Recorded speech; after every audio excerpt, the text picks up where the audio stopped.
छत्तीसगढ़ में आदिवासी समुदाय के आशीर्वाद के बगैर राज्य में सरकार बनाना मानो मुश्किल है। आइए आज की इस रिपोर्ट में जानते हैं कि कैसे साल 2003 से चल रहे इस ट्रेंड से छत्तीसगढ़ में सियासी समीकरण बदलता है। मैं राधा बगोत्रा स्वागत करती हूँ आपका अमर उजाला मध्य प्रदेश छत्तीसगढ़ में। तो आइए बात करते हैं आगे कि कैसे छत्तीसगढ़ में सरकार बनाने में आदिवासी मतदाताओं की महत्वपूर्ण भूमिका रहती है। आदिवासी वोटर्स को देखते हुए राज्य के राजनीतिक दलों ने आदिवासी मतदाताओं को अपने पक्ष में करने की कोशिश जो है वो शुरू कर दी है। छत्तीसगढ़ में माना जाता है कि लगभग 32% जनसंख्या वाले आदिवासी समुदाय के आशीर्वाद के बगैर राज्य में सरकार बनाना मुश्किल है।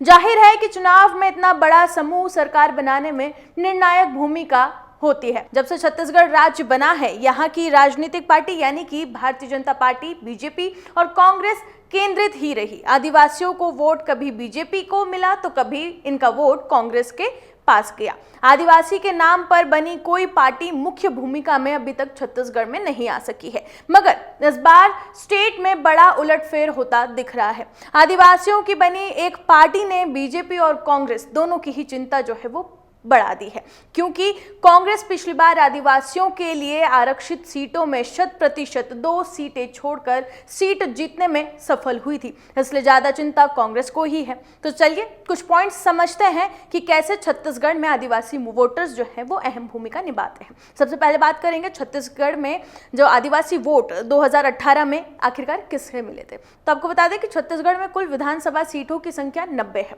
इस हिसाब से सरकार बनाने के लिए 46 सीटें होना चाहिए। कुल विधानसभा सीटें जो है वो 29 सीटें हैं, जिनमें से आदिवासी समुदाय के लिए आरक्षित है।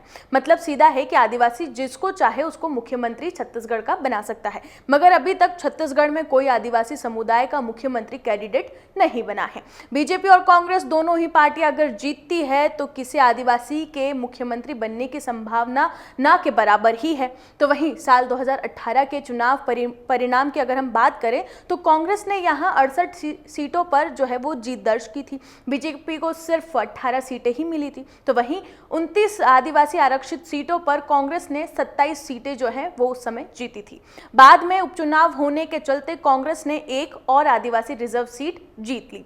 सबसे बड़ी बात यह है कि कांग्रेस ने 30 सीटों पर जो है वो जीत हासिल करी थी। इसका सीधा मतलब है कि 50% से अधिक वोट जो है हासिल कर कांग्रेस ने यहाँ पर जीत दर्ज की थी।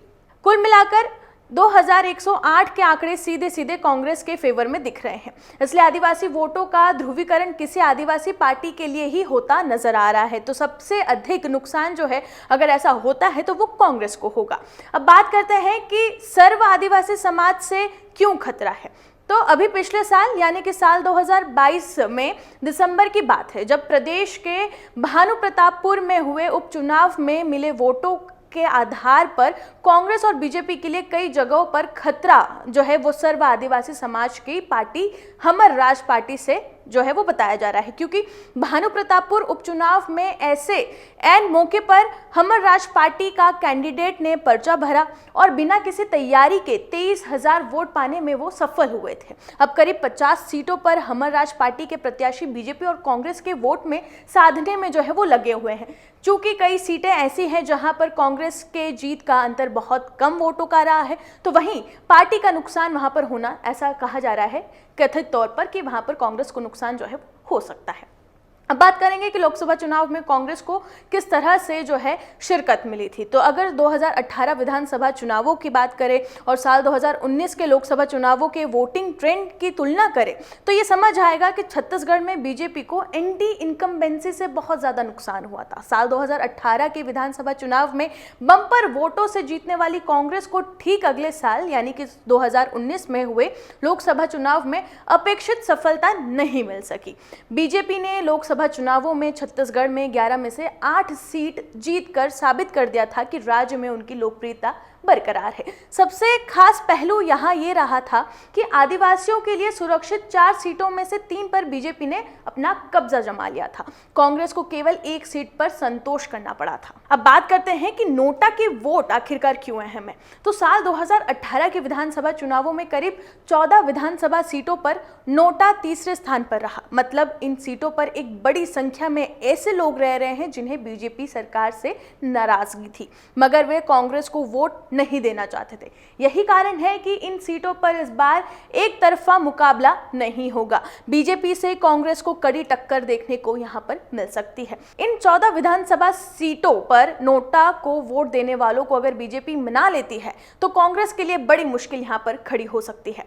अब आपको बता देते हैं कि रमन सिंह सीएम कैंडिडेट आखिरकार क्यों नहीं है छत्तीसगढ़ में। तो बीजेपी के लिए 2018 में आदिवासियों के लिए नाराजगी का सबसे बड़ा कारण रमन सिंह की सरकार का सलावा जुड़जू कार्यक्रम था। ऐसा कहा जाता है कि आदिवासियों के बीच इस कार्यक्रम को लेकर बड़ी नाराजगी थी। हालांकि बाद में कोर्ट ने भी इस कार्यक्रम पर रोक लगा दी थी।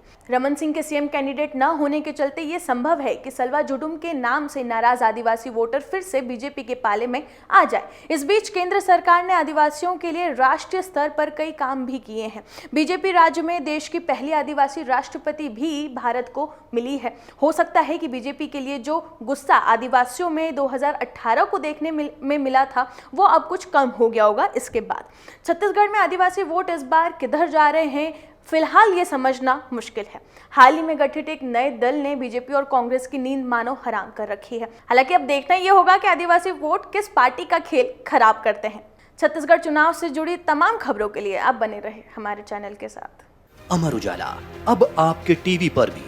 अपने स्मार्ट टीवी पर यूट्यूब पर सर्च करें अमर उजाला, चैनल सब्सक्राइब करें और देखें ताज़ा खबरें, वो भी HD क्वालिटी में। और हाँ, बेल आइकन दबाना ना भूलें ताकि हर खबर हो आपके घर।